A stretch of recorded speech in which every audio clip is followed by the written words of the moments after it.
Today I'm going to be sharing 6 books with you that have changed my worldview as a coach and as a person. Some of them are dedicated to coaching, and some of them are just dedicated to understanding humans better and understanding yourself better for that matter. All of them will make you a better coach, and more importantly, all of them are going to make you a better person. If you have a book in mind that changes your worldview on coaching or as a person, please put them down in the comments below that subscribe button. Now, let's get into it. Book number 1 is Every Moment Matters by John O'Sullivan. A book that shares a holistic approach to coaching, broken up into 3 main parts. Why do I coach? How do I coach? And how does it feel to be coached by me? In these parts, O'Sullivan covers a lot of great coaching material, but also he shares a lot of coaching material that I don't think is covered by very many other resources, like the deeper side to sport, how to connect with players, parents, and people in general. And it's all backed up with research and science. Too many times I hear coaches share their opinion and experience. To be honest, that's all it is. It's their opinion and experiences. And a lot of the times we hold a very biased view of our own experiences.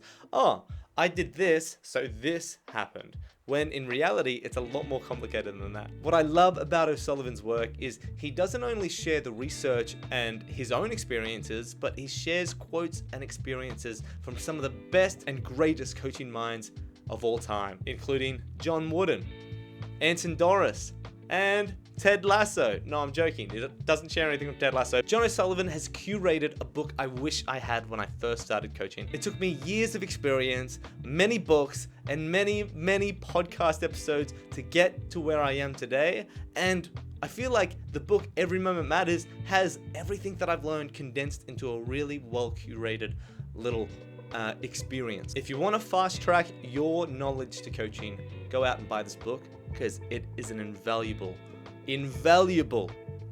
resource. Here's my favorite quote from Every Moment Matters. It's an excerpt and the author's final words. We can be intentional about how we coach. We can be intentional about how it feels to be coached by us. We will leave a legacy. We will plant seeds.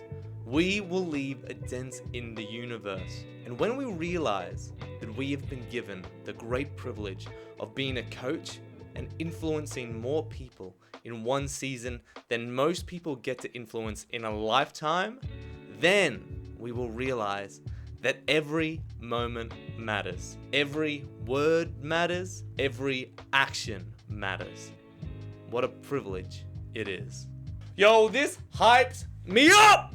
I feel like getting on a warhorse and charging out into the fields and connecting and making culture happen. It's truly an incredible book. I am inspired. Book 2, Do Hard Things by Steve Magness. A book that redefines resilience, toughness, and grit. The mission of this book is to share the research on what contributes to the growth of toughening people. A book broken down into 4 main pillars of toughness.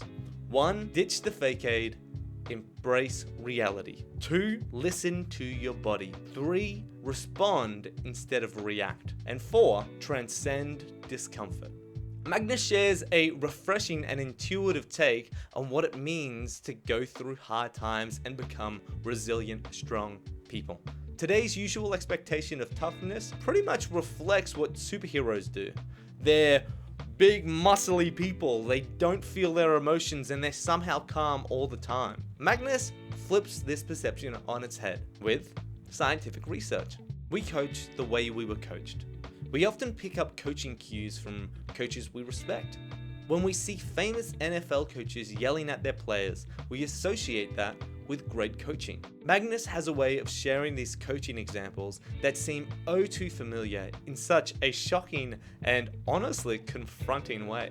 This book is essential for any educator. My favorite quote from Do Hard Things is another paragraph excerpt.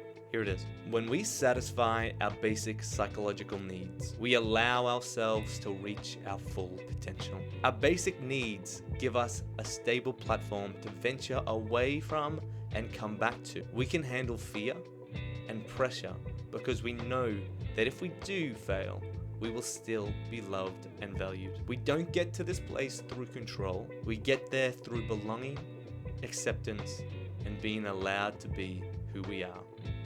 This expert sums up so much about learning, failure, and exploration.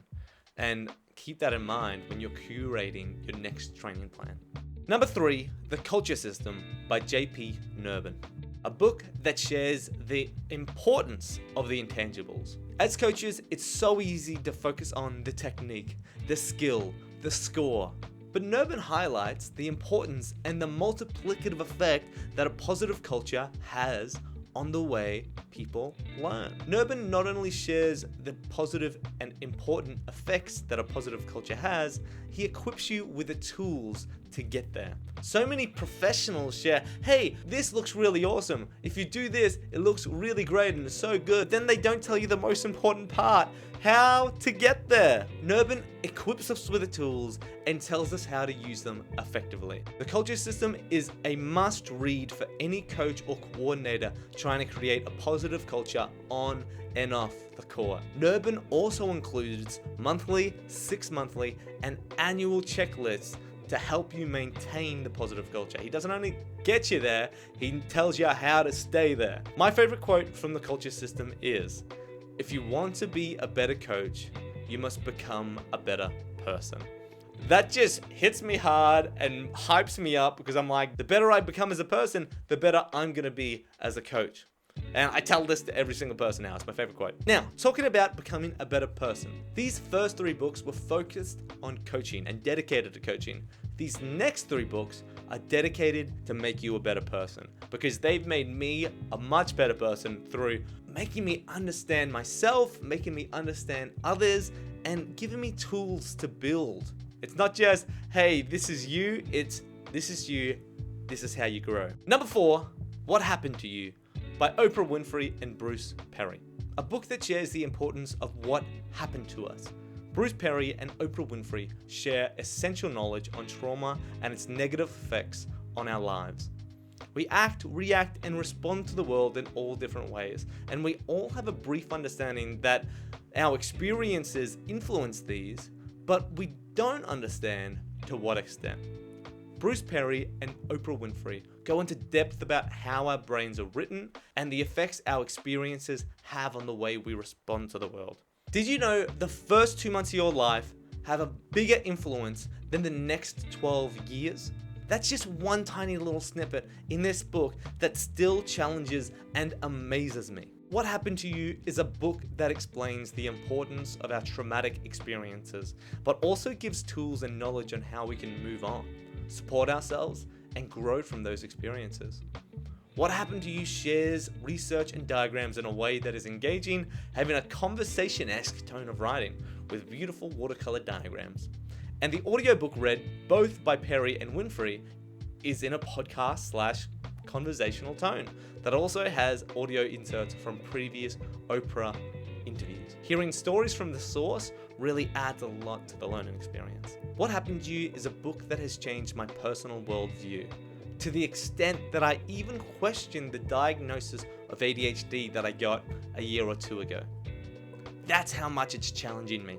As coaches, you are going to encounter hundreds and hundreds of different people with such unique backgrounds. So it's essential to be able to understand that the experiences one has can affect the way they react and respond to you as a coach and to sport in general. The knowledge in this book will give you the means to connect with anybody and ask the question, what happened to you?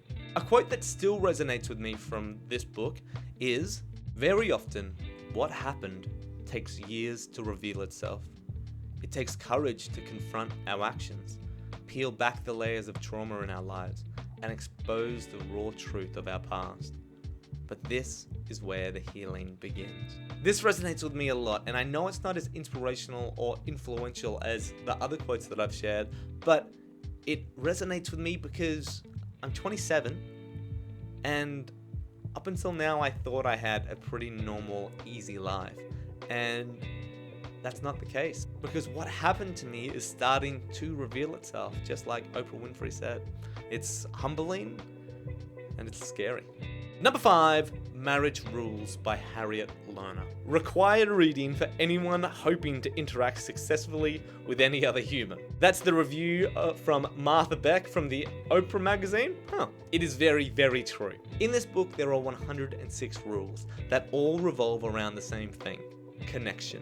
Although this book is targeted to those in marriages and relationships, I believe it provides a lot of information on how different people tick, how we can come to understand different people, and what we can provide. If you aren't in a relationship, see this as prior reading. My favorite rules from this book include: number 4, remember the 5:1 ratio of positive to critical feedback. Number 15, talk less. Number 33, don't try to make a cat into a dog. And number 48, apologize. So many great rules, and they're all explained extremely well with story and examples from Lerner. As you coach, you are going to interact with so many different people, and you're going to make different relationships along the way. It is essential to understand what it means to communicate well, what it means to consider other people, and what it means to apologize. Marriage Rules will guide you in the right direction and help you become the best possible version of yourself. There are parts that are uniquely targeted towards romantic partners, but you can skip it if you don't want to learn about it. My favorite quote from Marriage Rules is: defensiveness is normal and universal. It is also the arch enemy of listening. Makes so much sense. When I get challenged by players or other coaches, the first thing I feel is my chest going into defense mode and my ears sort of just shut off and I'm not listening anymore. I'm just trying to defend myself. So that challenges me a lot and reminds me, hey, it's all right to get challenged. It's all right to be defensive, but just know, if you're defensive, you're probably not listening as well as you should be. Number 6, Rising Strong from Brené Brown. Brené Brown, the author and psychologist that first pulled me onto the road of self-development and self-love.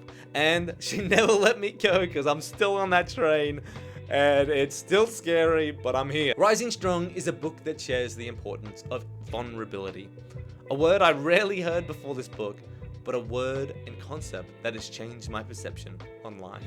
I think it's a well-known fact that before mastery, we must fail. Because to fail is to learn. Although this is widely understood, it is rarely taught in a positive light. A result of this is often shame, heartbreak, and eventually an aversion to risk and failure. Brown validates our fears of failure and teaches us that through the embrace of shame and vulnerability comes true, validating, and life-changing connections.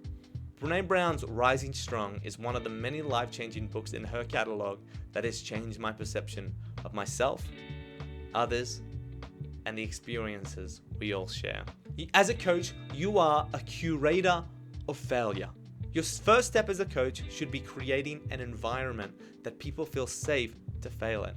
My favorite quote from Rising Strong is, "If you're not in the arena getting your ass kicked, I'm not interested in your feedback." That's such a cool quote from Brené Brown, because as coaches, we often look at ourselves as above them, above failure. We control this, but our players aren't going to listen to us if we're not in the arena with them, getting our ass kicked. We need to show them vulnerability through our failure and being brave enough to fail in front of them as well. It's a great lesson. I love it. I hope one day you get to experience all of these books and one day experience the learning journey that I've been through when reading these books. If you've read any books that have changed your worldview as a coach and a person, please leave them in the comments, because stop gatekeeping knowledge, baby. Everyone at Club Arty wants to get better. So share those resources so we can all learn together. You get better with your practice, so go practice becoming a better human by reading books. Good Johnny!